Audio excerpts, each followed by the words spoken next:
Hey, I'll see you in Rutherford, New Jersey, Minneapolis, Minnesota, Ontario, California, Davenport, Iowa, Las Vegas, Chicago, and Grand Rapids, Michigan. Go to jimmydore.com for a link for tickets.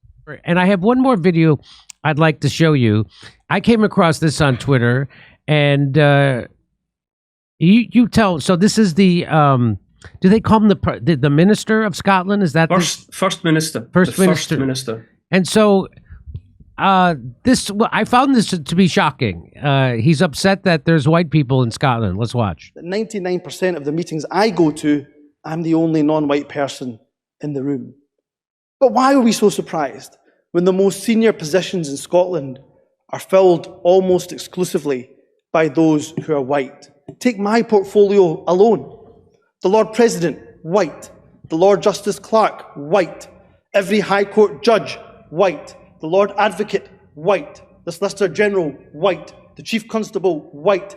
Every Deputy Chief Constable, white. Every Assistant Chief Constable, white. The Head of the Law Society, white. The Head of the Faculty of Advocates, white. Every Prison Governor, white.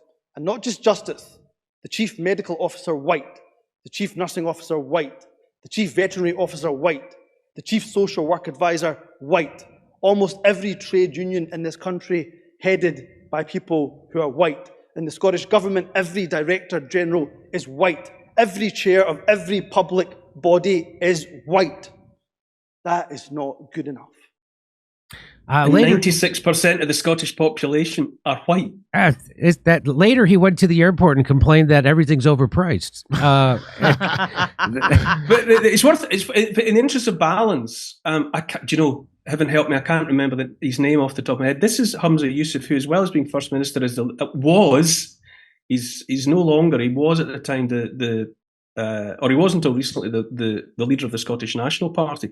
This leader of Scottish Labour is a man of Muslim descent, and he made almost exactly the same speech. It's almost word for word. He got his turn as well. The leader of Scottish Labour, he stood up and said the same litany. So-and-so is white, so-and-so is white, so-and-so is white. Santa Claus's beard is white. The cross on the Scottish flag is white. It was just the most ridiculous. If it was happening in any other context, in any other way, these people would have been dismissed as racists. Your feet wouldn't have touched the ground. But because of the direction from which it was coming, everyone was just invited to look on at it for the nonsense that it is. But as I say, how could you not have most people, most posts, any jobs in Scotland occupied by Scottish people? Because the 96% of the Scottish population are white people. Isn't that like going to India and complaining everybody's Indian? Imagine going to Beijing. Do that. Imagine going to Beijing and complaining that all the people around you look Chinese, or going to going to Delhi and saying all of the there seems to be an awful lot of Indian people here. Well, go ahead. I think Disney's going to remake Braveheart, and he's going to play William Wallace, but he's going to have to transition to a woman first, I think. Prince the King, what is his name, Longshanks, he was saying the problem with Scottish, there's too many Scots. And that was prima nocta, didn't really happen, but that was the thing where the nobles are going to bang your wife before you have her, and that kicks off in the movie. It sounds like that speech. There was a kind of a high watermark with him, I suppose, but it underscores for me the extent to which politics is dead. Politics is dead in your country also. The Republican, Democrat, who cares? And we all know that these people are just corrupted. They're just prey for lobbyists. They're all just on a revolving door of money for this, money for that, and all of the rest of it. In the UK, I cannot believe that that journalists are going through the pantomime of interviewing these characters about policy and about what they would do if they got elected. And you think, it doesn't matter. It doesn't matter what any of these people say. Because, as I say, they're just cheeks of the same arse. There is no distinguishing characteristic of any of them. And yet we still go through this I don't know what the solution is, but politics is dead and democracy is gone in our countries at the moment. That's just where we are. Yeah, I mean, you started out talking about how when Trump got elected and Brexit happened simultaneously, that was a crack, right? That was democracy slipping through the cracks. They don't like democracy. What they like in the United States is you get to choose from two pre-selected candidates, and those candidates are selected by the establishment, which is a billionaire donor class that runs the Democrats and the billionaire donor class that runs the Republicans. They select who's going to be you're going to get to vote for, and that's that. And then when people voted for Trump, that they did not see that coming. And then when people voted for Brexit, same thing. And so you're right. Now they've criminalized Donald Trump. They've criminalized his political movement, and they're doing it all over the world, right? So if you stand up against NATO and the war machine, you'll become a criminal. Look what happened to Imran Khan in Pakistan. He said the people don't want to go along with the NATO wars, and they immediately threw him in jail. Same thing's happening in Brazil. They put Lula in jail first, then now they're making it a criminal out of Bolsonaro. They're doing the same thing here. So it's not. You say you don't have a solution. People ask me for a solution.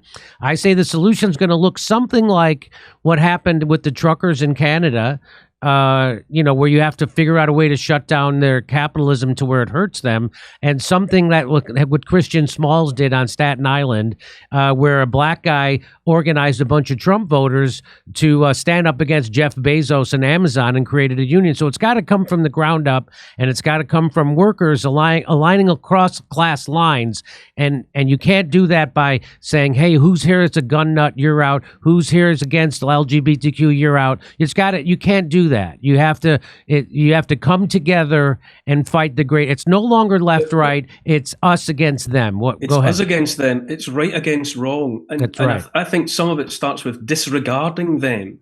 They're terribly po-faced. They take themselves incredibly seriously. That clip you had of Harari, and you could see and the people that we see at Davos and all of the rest of it, they really do take themselves incredibly seriously. And their bubbles are readily burst by, you can burst their pomposity with ridicule, and at the very least by just turning your back on them. I sometimes am made to think of, the horse whisperer, that said they're herd animals, these people, and they want your attention. And if you just turn away from them and walk away, we should all just turn away from them and walk away, and then they will suddenly want our attention again. They think they've got us. They think that time has passed. As I say, we seem to have gone into this "what are you going to do about it anyway" phase of civilization. But they think that is the reality. But it only lasts as long as people keep playing their part in the pantomime, i.e., being the audience. They're up there on with their cheap sets and their makeup slipping off their faces, and we know that they're just trotting out familiar lines. We've heard all the songs before, and if people would just, as it were, get up out of their seats and just walk out. Just walk out of the theatre, and then we might have a party. Well, Neil, I really appreciate you making time for our show and staying up late. And everybody should check out your online show, which is that you have a YouTube channel, you have a Patreon. Everybody should subscribe and support your work. You're doing great work. You're a real truth teller and a breath of fresh air. I always enjoy whenever I get to catch your show. So I really appreciate you coming on, and I hope to talk. Tell your wife I said hello, and I hope to see you next time I'm over there in Europe. Please do. Thanks, Jimmy. It's a real pleasure to talk to you. Thanks to the whole team for setting this up. I'll look forward to doing it again sometime. You come see me on tour in Rutherford, New Jersey, Minneapolis, Minnesota, Ontario, California, Las Vegas, Davenport, Iowa, Chicago, Illinois. We're doing a live panel video show, special surprise guests on that show, and Grand Rapids, Michigan. Go to jimmydore.com for a link for tickets, and make sure you go to Jimmy Dore because they don't want to buy it from a second reseller.